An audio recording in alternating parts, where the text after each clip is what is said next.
Welcome to the Pull the Chute podcast with Jeff and Jana. This is our weekly venture into the world of small to medium-sized businesses and the entrepreneurial spirit that drives success.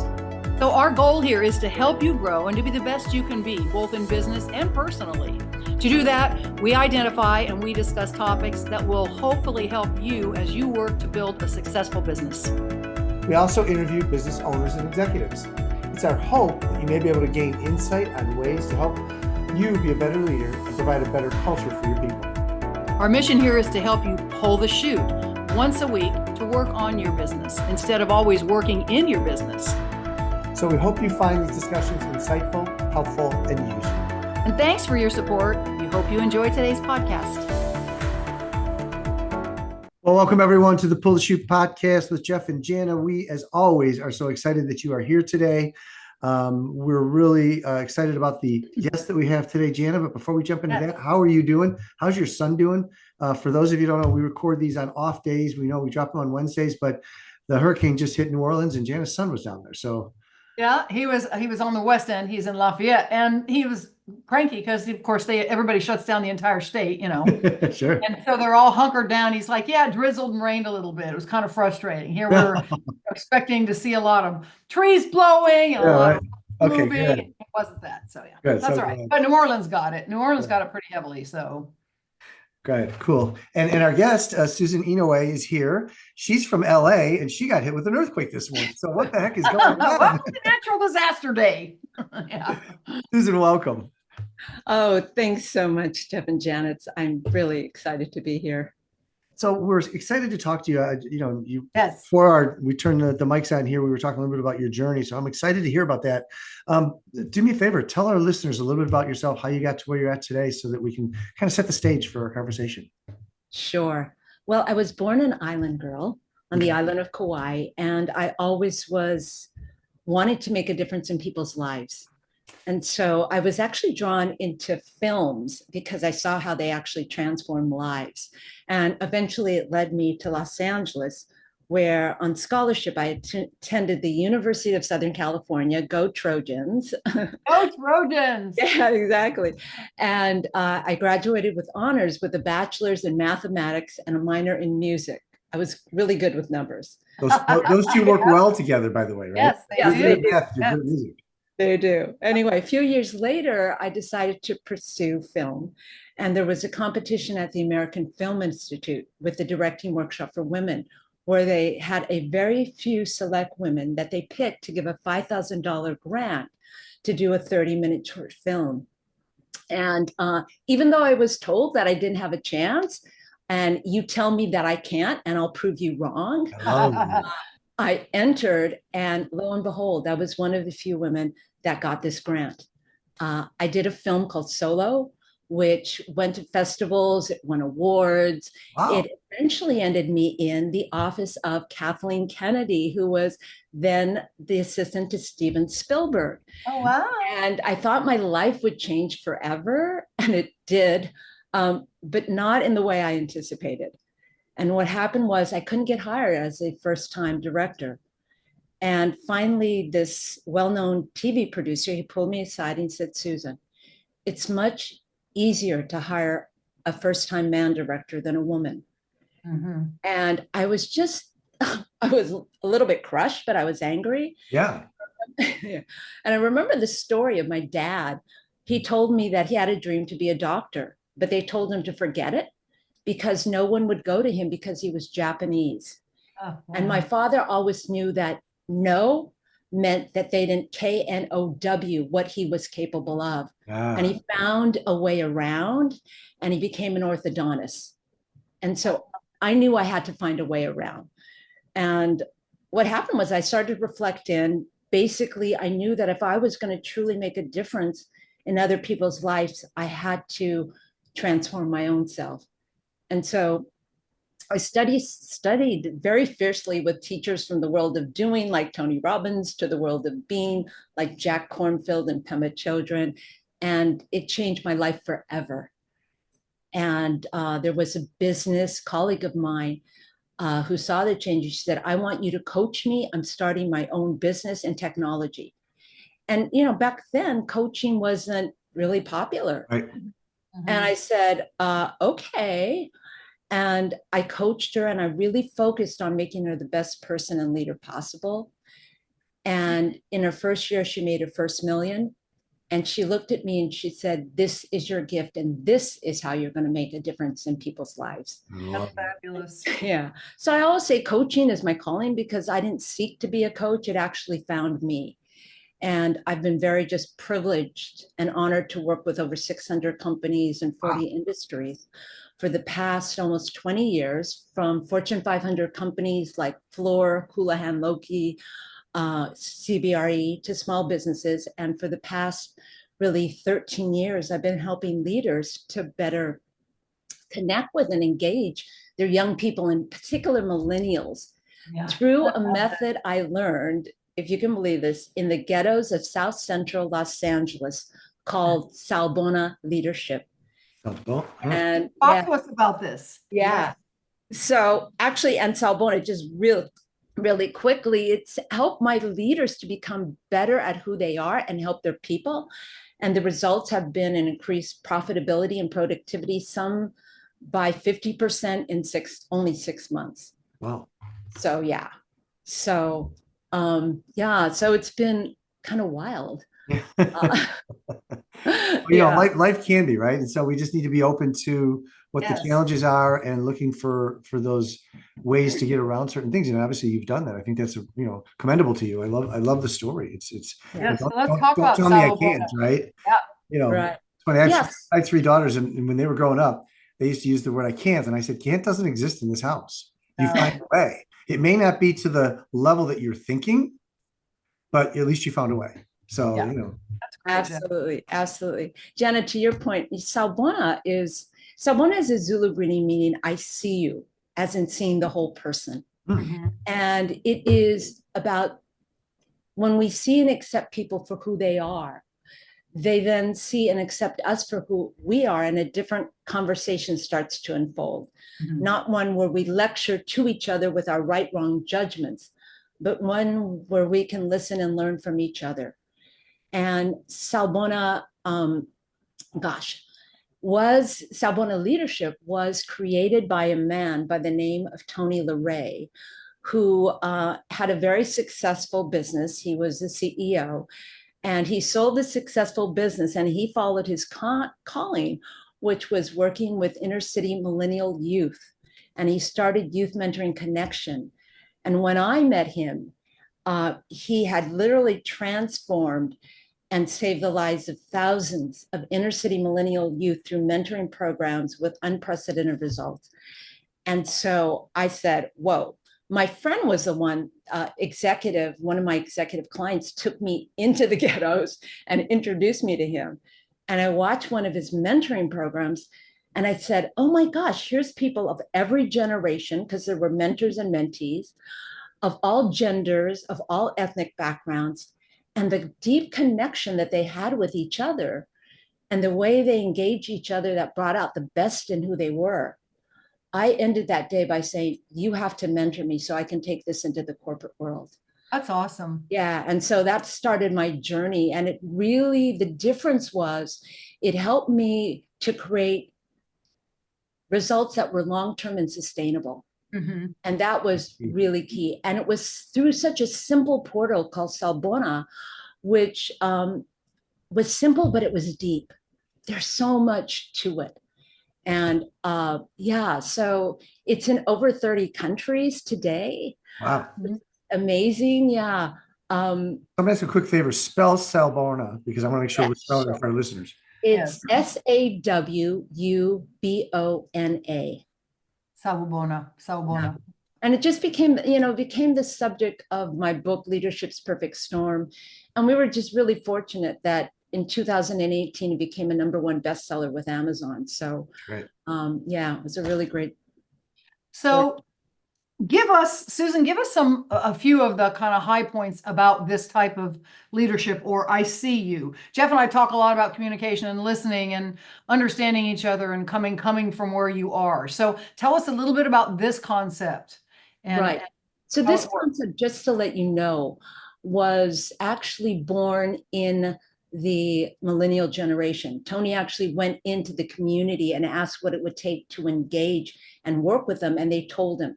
And at the heart of Salbona is what we call the gift-centered approach. Okay. And so and by the way, it doesn't just work on millennials, it works on every generation, because everyone wants to be seen and accepted for who they are. Sure. Yeah. Yeah, that's huge. And so what I found is that especially millennials, but every human being wants to feel heard. They want to be able to use their gifts, and they want to have meaning and purpose in their lives. And so what Salbona says is, in order for a person to feel heard, you have to connect and receive with them. And connection is not connectivity, but it is how I feel and how you feel when you are with me. So for them to be able to use their gifts, we have to be able to see their gifts. And gifts are what we were born to bring naturally into the world. It's what we do without thinking about it. Mm-hmm.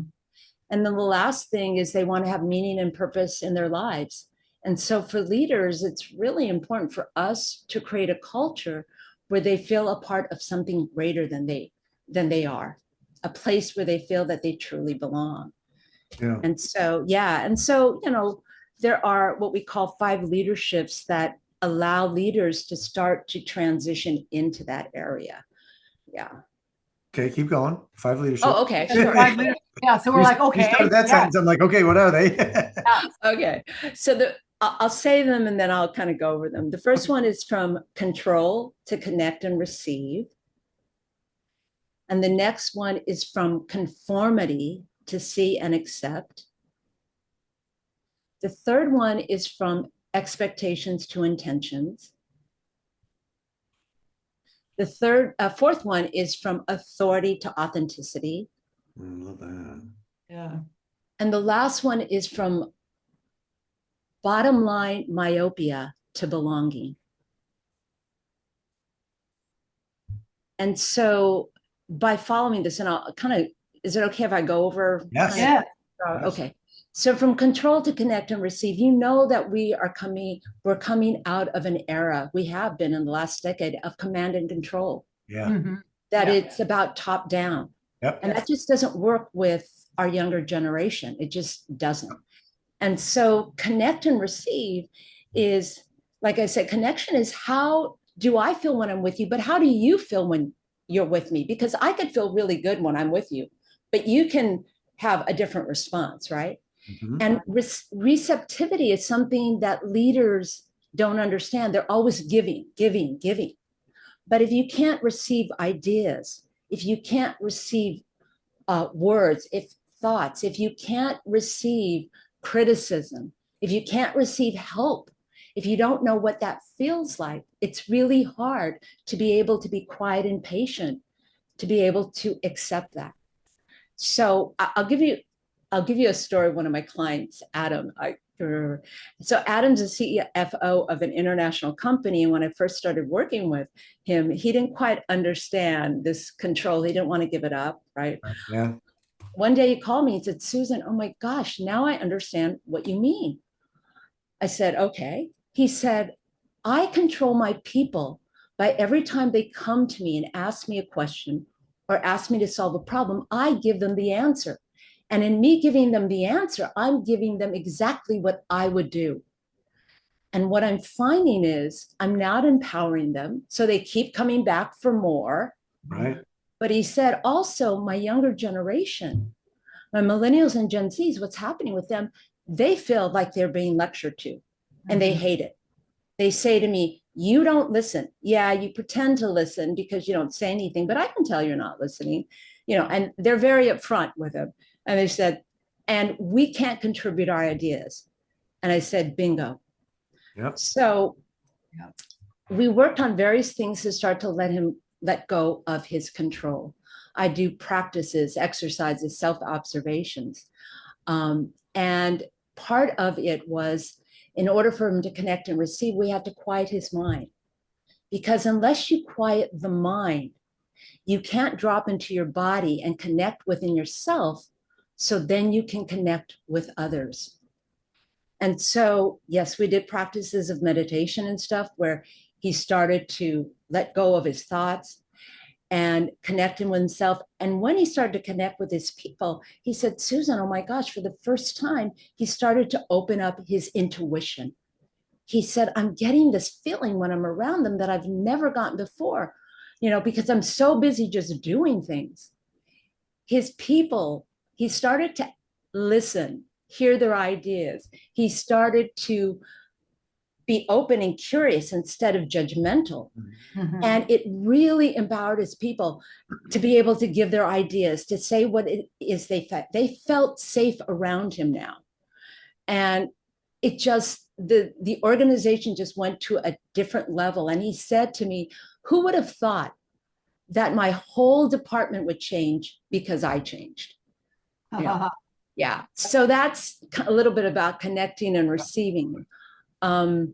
The second one, from conformity to see and accept, is huge, because this is a generation that believes one size does not fit all, Yes. that we are unique in who we are.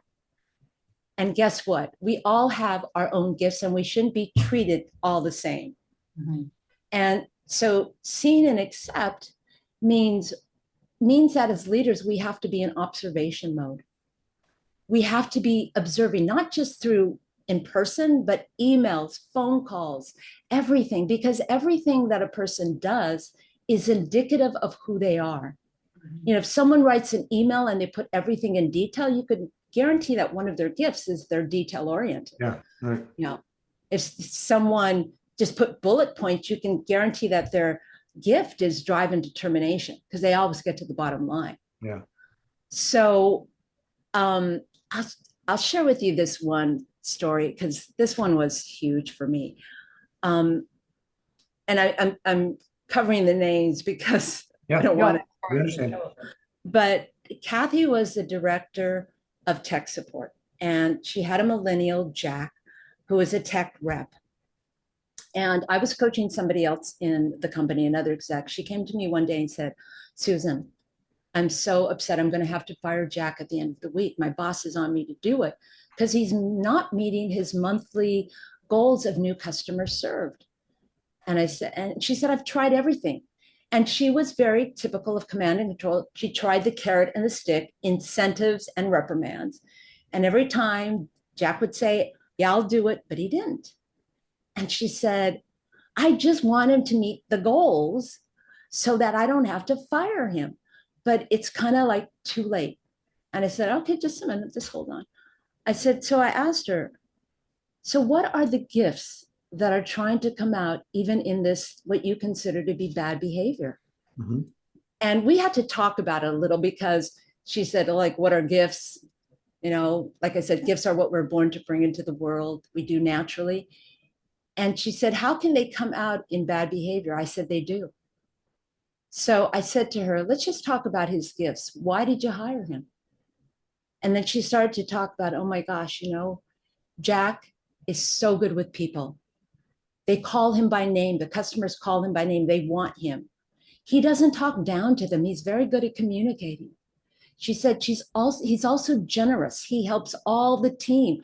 He is so good at solving really challenging problems that when they get them, the other people, they come to him because they know he can solve it.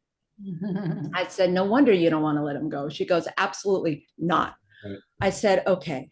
She said, but I think it's too late. I said, no. Just like step back and now let's see a bigger picture.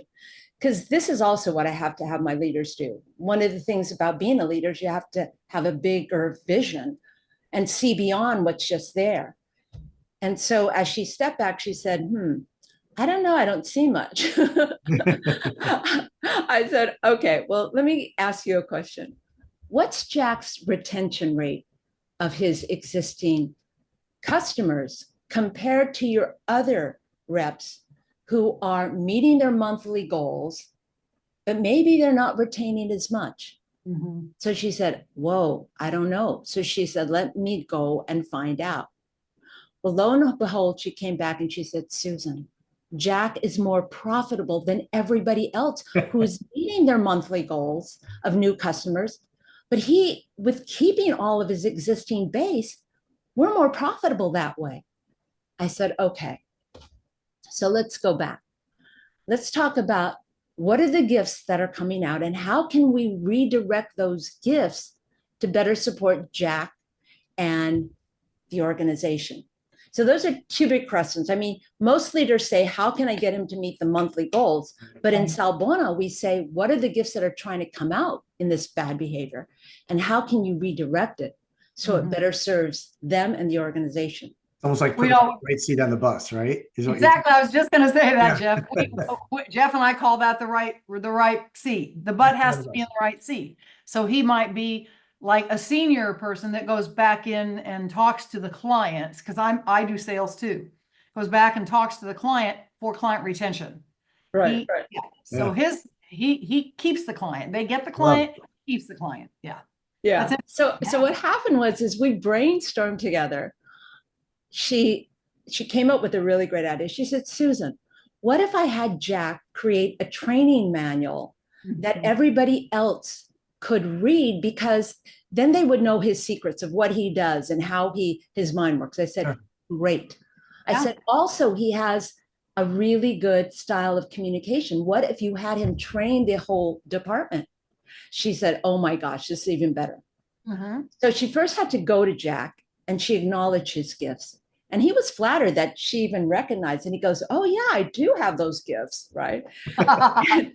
And she said, can you use those gifts? Would you be open to doing a training manual? And he was flattered.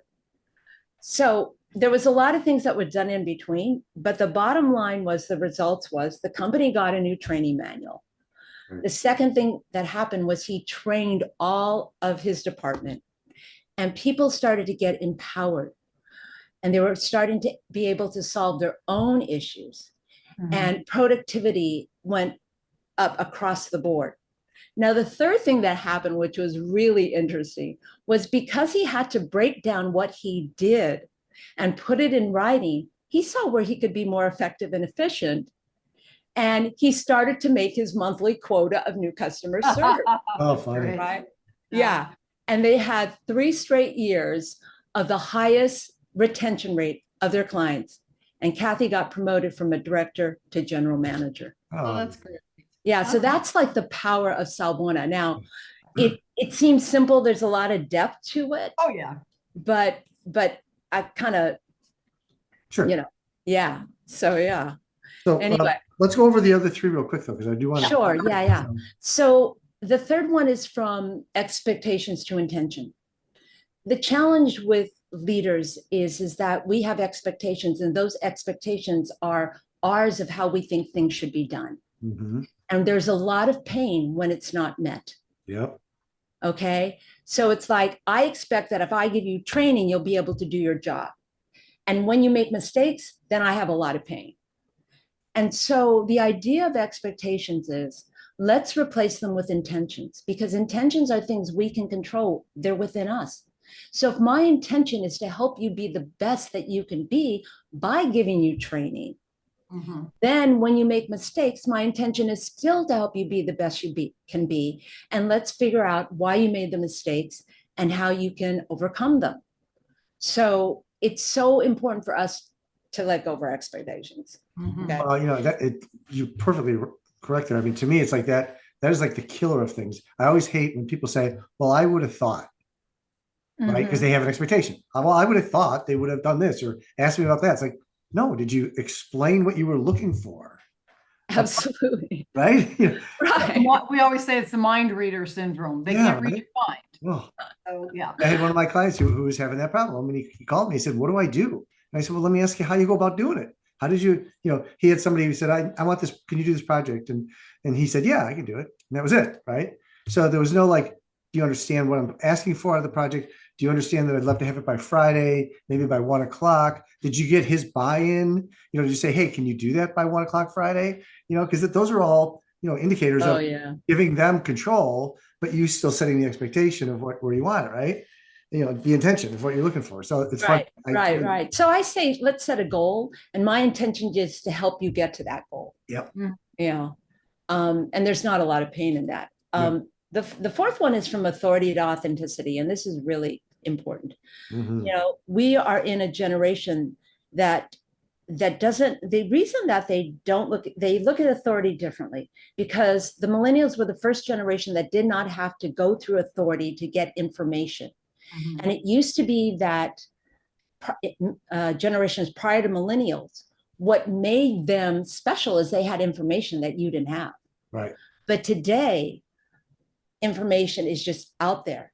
And Right. so what they do respect is you not lecturing down to them. They respect authentic, you know, being authentic and vulnerable, and giving them good information that they can take and utilize to help them in projects, to help them when they need help. And so it's really important that we understand that this is why they'll talk to somebody in a position of authority the way they might talk to one of their friends, because they feel that that's authentic and real. Mhm. The last one, from bottom line myopia to belonging. You know, as you know, especially millennials and Gen Z, they want to belong to something greater than themselves. Yeah. They don't have the same kind of markers that we used to have, which is profit, profit, profit. Right. They want well-being. They want to have work-life balance. They want to have fun. Mhm. They want to be seen and valued for who they are. And they want you to tell them the results you want, and to be able to use their gifts to get the results in their way. And if you guide them and you do little milestone reviews with them, and you're open and curious rather than they give an idea and then you take it. This is what a lot of my executives do. They give an idea and go, oh yeah, now you could do this, this, this, this, this. You have to just, and that's why getting my execs to be quiet and patient, doing a lot of meditation, we do a lot of other things, really helps the inside of who they are to really match what they're doing. Yeah. So yeah, so those are the 5 leaderships. I love it. I love it. I love it. And so how effective overall? I mean, obviously you're all in, right? But I mean, do you have those times when it's more of a difficult transition for these leaders to kind of buy into? Oh, yeah, absolutely. And so what I found is that I have to do little steps. Like, for example, one of my clients, she really needed, it was a simple practice of sitting to get her mind to be quiet. And when I first sat her down, she stood up and she said, I just can't do this. I can't do this. I can't do this, Susan. I went, okay, just calm down, calm down. Yeah. So instead, I gave her a walking meditation, which she was able to do. Okay. And eventually, and I said, you know what? You can practice this sitting practice also when you're in your car, because she had long drives to work, about an hour. And I said, see what you can do when you have a thought, say thinking, let it go. Go back to engaging your senses, looking around. Mhm. Now, I also said to her, put your phone in the trunk of your car. So she said, okay. Okay. So she did. And then she called me one day and she started cracking up. She said, I cannot believe how distracted I get. The phone rang in the trunk of my car. I immediately just went off the freeway. It was like I was on automatic pilot. I stopped the car. I popped the trunk. I went in and I picked up the phone and I looked and went, oh my gosh, it's in my hand. Like, what did I do? You know, she Yep. literally went to her trunk to answer the phone. That's It right. was so funny. That is. Yeah. No, and we're so attached to those. I mean, you know, that's the one that, and this happened recently. I shared the story once before. I did a vacation in August where I was up in the northern woods of Wisconsin. And I promised my wife for the first time in 25 years that I would not look at a single email. Right. And so the great part about the phones up there is they didn't work unless you were at the cabin because they had Wi-Fi. But by the 3rd day, I had an anxiety attack because I didn't have all this, you know, I mean, we're so used to it, right? We look at it, we answer, we do our stuff. I was literally, we got there Saturday, by Monday, I was having an anxiety attack because I had promised I wouldn't do it. By Tuesday, I was better, but it's a weird thing and it's a real thing. Oh, yeah. Yeah. And, you know, one part of Salbona too is working from the inside out. So what we say is you can't change unless you change the way you feel in your body. Yeah. And so in my practice as a coach, and when I do coaching and group coaching and even OD work, we do a lot of somatic work because we need to know what it feels like in our body to be able to let go.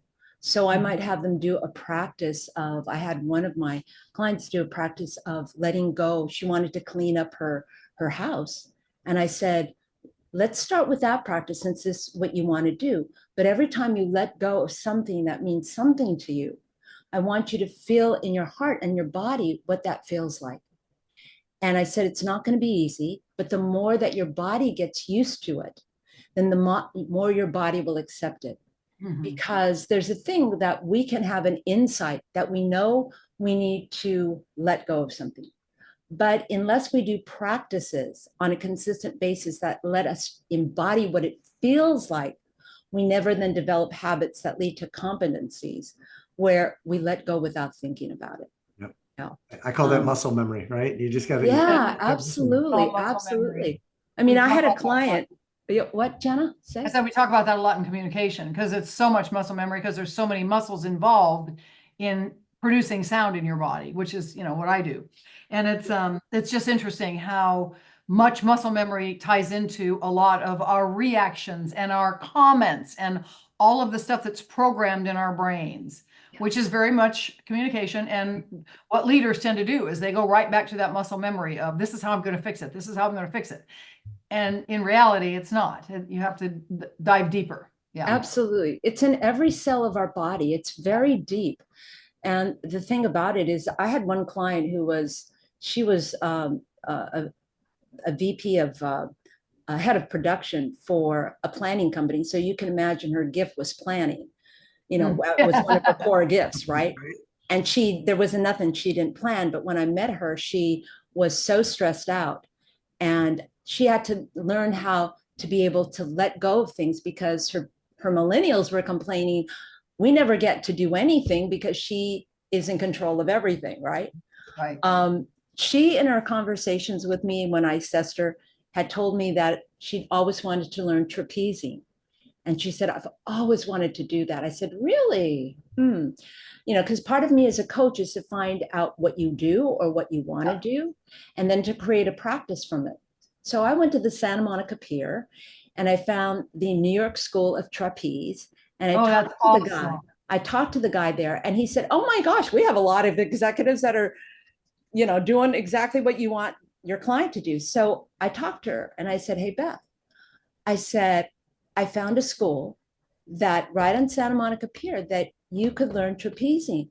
And that feeling of letting go, that fear of letting go, as she learned this, replaced it with the freedom of letting go. So she replaced fear with freedom. And oh my gosh, the levels that she just went to, her people were so excited and happy because now it was in her body. Yeah. She knew what it felt like. Now letting go was freedom rather than fear.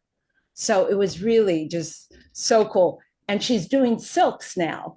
I don't know if yeah, silks are much harder. You have to wrap your body around. I don't know how she does it. Wow. Yeah. Oh, yeah.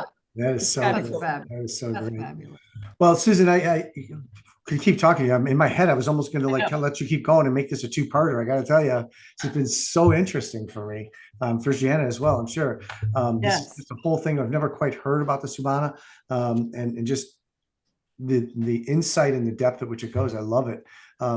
It's funny, we kind of go through as leadership coaches.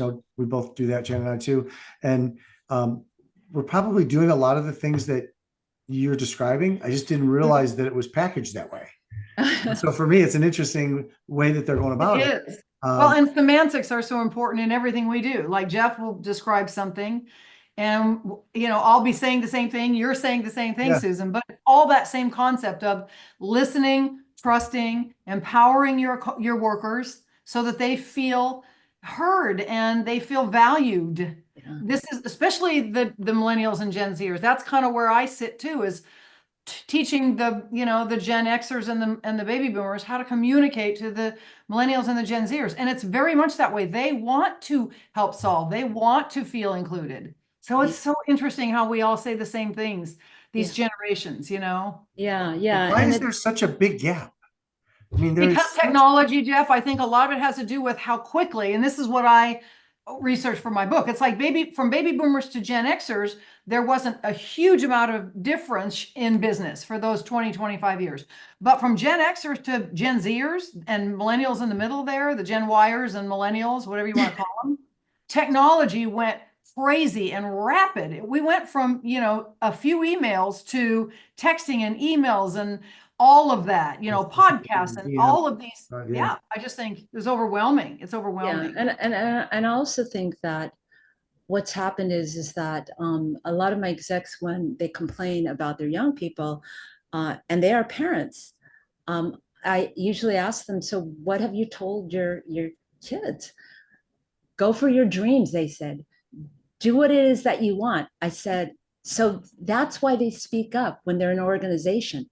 They have certain dreams. They want you to hear what those are. And how can you align those dreams with the mission of the organization? And I said, what happens is, as parents, especially boomers and Gen X's, we have literally created the entitled generation by us overprotecting them and wanting them to have everything that we didn't. Right. And we have to understand that we are as much responsible for them being the way they are, because we wanted them to have what we didn't. Everybody gets a trophy. We don't want anybody's feelings hurt. That's right. That used to blow me away I know. in high school, Jeff. When my kid was in high school, it's like, no, everybody doesn't get a trophy. Oh my gosh, that is so funny you bring that up. That's I know. funny. But you know what's interesting about this, and I know we're over, but let's keep going on a couple of things here, though.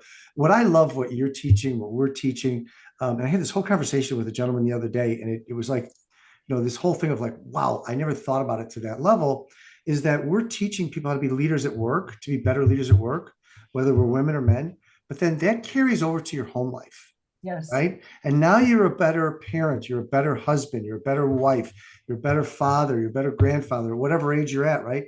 Because we're always learning, but to be able to bring that home and to be able to start applying some of that stuff into your home life is crazy to me about the changes that we're making. It's not just at work, it's in their whole universe, it's their whole life.